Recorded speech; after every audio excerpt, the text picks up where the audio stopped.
This is probably our final episode of the year. Connor is going on vacation, a much needed vacation, after all of his LinkedIn posts have his fingers sore from this entire year of insane updates on AI. Again, if you don't follow him on LinkedIn, there's a link in the description. You absolutely have to. It's legendary content posted almost every day. That's where I get most of my AI news from at this point. I used to read the newspaper or news sites. Now it's just Connor on LinkedIn. So make sure to go check that out. But today's episode, we wanted to cover our top predictions for AI in 2025. We've seen some incredible things happen in 24. We've made some calls. Some of our calls were right. Some of the stuff I predicted about OpenAI and Sora were accurate, so I'm happy about that. But it's time to make new predictions for 2025, and next year you guys can hold us accountable, see if we were, if we're spot on with these predictions or not. So kicking off, Connor, give us your top prediction for AI, how it's going to shift change in 2025. Yeah, let's give three each. We'll go back and forth. Also, we don't usually do this. I'm just going to plug something right up front before we get started. Two things. First of all, guys, if you have ever wanted to start a podcast for yourself, and you can do great at this, Jaeden has the best podcast course out there. It's an amazing, amazing course. I've taken it myself. It's incredible. He's a mad scientist. He knows how to do this. He's gotten 5 million downloads just by hacking stuff. It's also a great gift for people. That's number one. And then for my thing, I have this digital course called Generative AI for Professionals, which we just celebrated a huge milestone of selling just a ton of these things, which I don't want to go into numbers, but it's been pretty awesome. But the really cool thing is that we've now have a version for enterprise. And so we have a bunch of large enterprises just buying this at the scale of 1,000, 2,000, 5,000 of these licenses. So if you want to take a course, this course is all rooted in behavior change, everything else. It's very, very different. Get your company, reach out to me, get your company to do this. Okay, I promise we never do that, but okay, now back to our show. Okay, so my first prediction, Jaeden, then I want to hear your first prediction. My first prediction is that we're talking about a lot of things that will influence AI in 2025, move the needle. I think one of the big things will be user interface, and I think we're not talking about it enough. I think that something like ChatGPT, their Canvas mode, which is a little similar to Cloud Artifacts, but ChatGPT is bigger. And the interface of it is it's beautiful and it's easy, and it's easier to write things because you sort of have almost like a co-pilot on the side. You can use a sliding scale to make it more complex or more polished, or 12th grader versus 4th grader. It's all about interface. People are still having trouble, and we've been tweaking interface. I think that 2025 is going to be the year that, and I think Microsoft and Google are going to do this very well as well.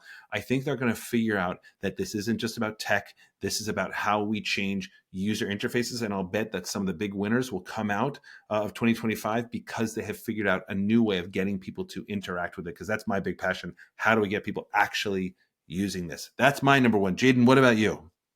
Okay, my number one prediction, which I've been talking about for a while, but and I've been saying 2025 is the year, but I'm just going to bring it up again, and that is that 2025 is going to be the year of AI in video. I'm so happy that OpenAI launched Sora right at the end of the year, but you definitely cannot say 2024 was the year of AI in video just because Sora came out at the very end of the year. We got kind of these teasers at the beginning, had to wait all year for it. We haven't seen all the amazing demos. I think this is kind of the perfect time because over the Christmas break, over the holidays, people are going to be playing with it, showing it to their family, testing it out. People are getting together. Connor obviously is a legend at this stuff, so he's going to be meeting up with friends, family, and showing them what he's working on, what he's done. And I think we're going to see kind of this spur of action from video. Okay, so whatever. I think that's just kind of what's going to happen. My prediction, though, specifically, is that we're going to see new platforms. I've always said, anyone will be able to become a movie director with these AI tools. But I think there's a lot that needs to still happen. You mentioned UI, and I think that's going to be really important. But I think my prediction is that we'll see exclusive video platforms to become a director that make it so much easier to mix and match different AI models, not just Sora, but we're going to be using Pika Labs. We're going to be using Runway for different things that these models excel at, different things that these models are not good at. You'll have different, I think, UI elements essentially that help you to come up with certain prompts where you direct the camera to move in like a certain way or pan in a certain direction. And we've seen kind of these UI elements, I feel like, pulled into a lot of different things. Like Runway has some cool tools, but I really think we're going to see some platforms that are exclusively built around this that allow you to use all of the different AI video models instead of just one or the other, because maybe Runway has some amazing UI, but Sora is better at doing fluid liquids. And so I'm just going to use Sora. I think there's going to be one platform that lets you work with a lot of these different tools and make some really powerful stuff. And so that's my big prediction that we're going to see in 2025 is the launch of a couple really impressive next level AI video platforms. Yeah, I love that. I'm psyched to see that too. I think it's a great one. Okay, so for me, number 2 prediction is around Apple. I do not think that Apple is going to have a major moment that's going to surpass everybody. I think we're all sort of like waiting for this to drop and say, oh, Apple's just waiting. We learned our lesson with Google that Gemini came out and it didn't actually really surpass GPT-4 and things like that. So I think that we are looking at this the wrong way. I think that number one, Apple's not going to come up with anything that's like totally earth shattering, but it's not going to matter. I have seen so many headlines. Apple is falling behind. Apple Intelligence isn't really released yet. It's not really doing anything. It is not going to matter. Why? Because if you're listening to this podcast, you probably have an interest in AI. A lot of people around the world, it's not that they don't have an interest, but they don't follow it like we all follow it, right? I mean, they just want to use their iPhone a little easier. When Siri came around, it was super easy. When the camera interface changed, it was super easy. Apple has a very low bar. They just have to make it a little better. They already have like 2 billion iPhones floating around the world or something like that. So yes, I think Apple Intelligence will finally have its moment in 2025. It's not going to be mind blowing or anything like that. It probably will still integrate with ChatGPT. It might feel a little clunky, but it's not going to have the big moment where you saw like, oh my gosh, look at what Claude is doing. Oh my gosh, look at Gemini. Look at, whatever. It is going to, though, be a very slow ramp up where it's just chomping away at market share because nobody's going to leave their Apple device. Nobody is going to come out to seriously compete with the iPhone. It's just too ubiquitous. I think Apple has been very slow, but my prediction is it won't really matter. Love that. I think that's very accurate. Great company, great technology, and I think that they'll just stay up enough and make partnerships with the right AI players to keep their tools being really useful. All right, my second prediction is around AI and agents. OpenAI has already said that the next step is agents that they're going to focus on in their roadmap to AGI. And so I believe that 2025 is going to be the year where AI agents really take off. My prediction, which I know a lot of people, I don't know, controversial, might like, might not, spicy take, is that AI agents are going to replace a vast majority of the jobs done by virtual assistants. So people that you would hire in another country to do kind of simple, sometimes simple tasks, copying and pasting things in Excel, going and reaching out to a list of clients based off of kind of your recommendations. You are like for a lot of those people that are doing small repetitive tasks, you already have to come out with like essentially a whole list of exactly how it's done. And that is going to be the prompt that you give an agent, and an agent is going to go do that.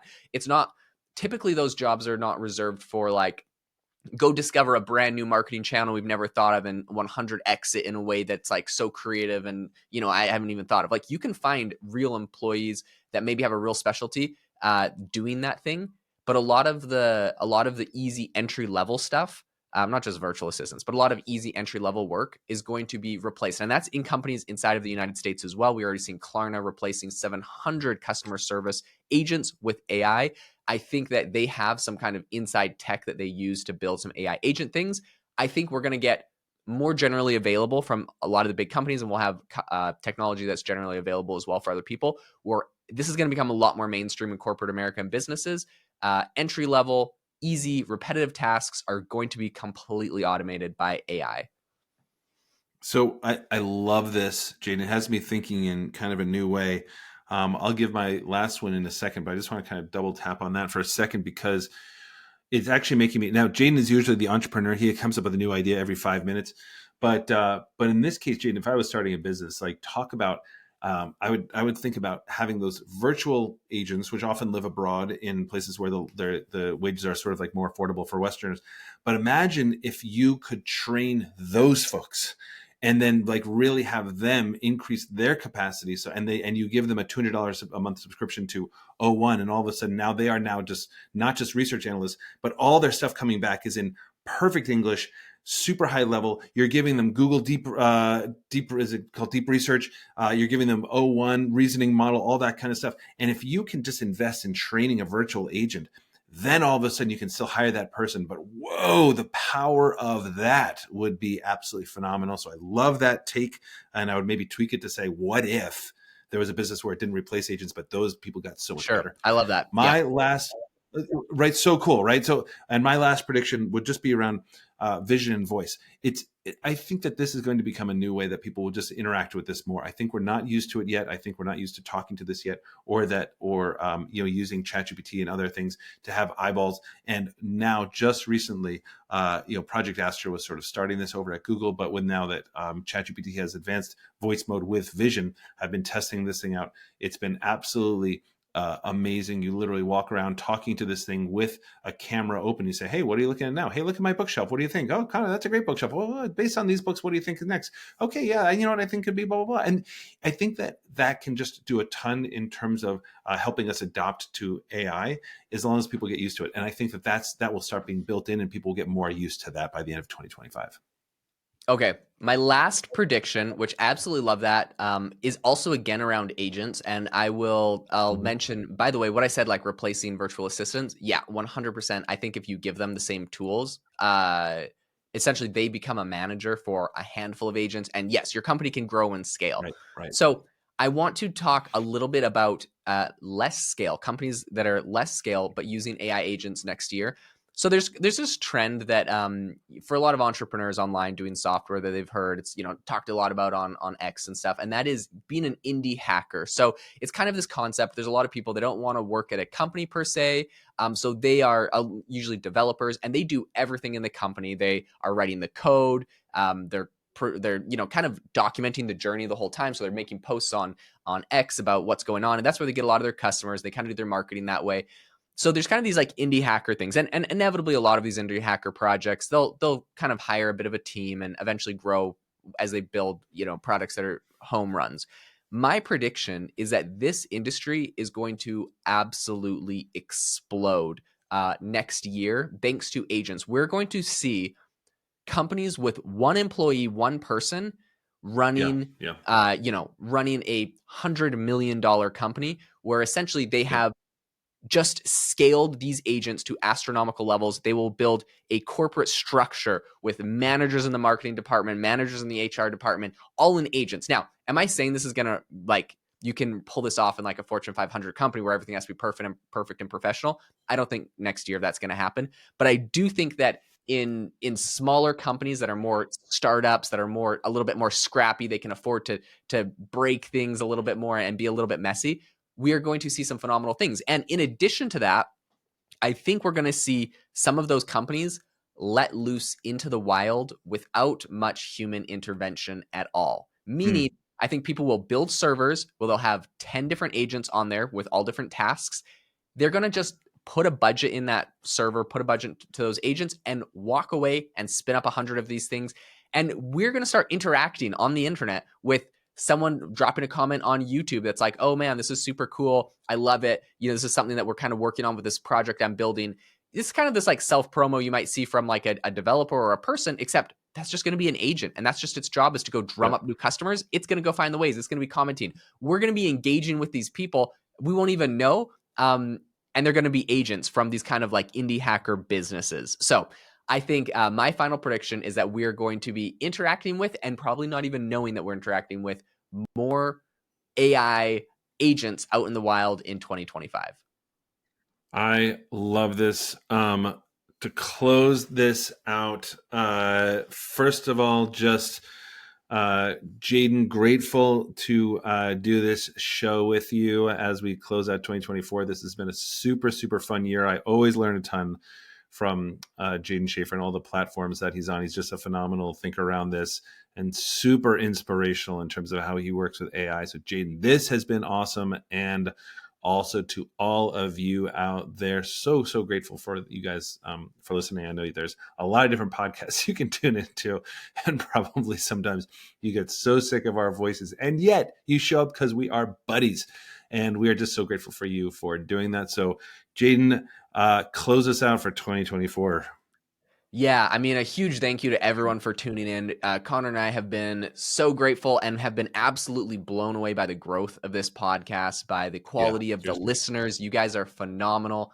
We, top executives, incredible thinkers within companies, working on innovative stuff. We see all of your messages and reviews. We appreciate them all. But yeah, really has just grown a ton of gratitude. And we actually learn a lot from you guys, leaving comments over Mhm. on LinkedIn for us. We have some of our great conversations. I think something Connor recently said on LinkedIn was that he feels like LinkedIn is kind of his remote co-working space where we're all just buddies in this remote co-working thing, having great conversations. And so we really do feel like you guys are all, like, in a weird way, kind of like our co-workers, learning all of this AI Yeah. stuff together. So we appreciate you coming along for the journey. And we always love hearing from you. So we hope that you have a fantastic rest of your year whenever you're listening to this, and Happy New Year for 2025.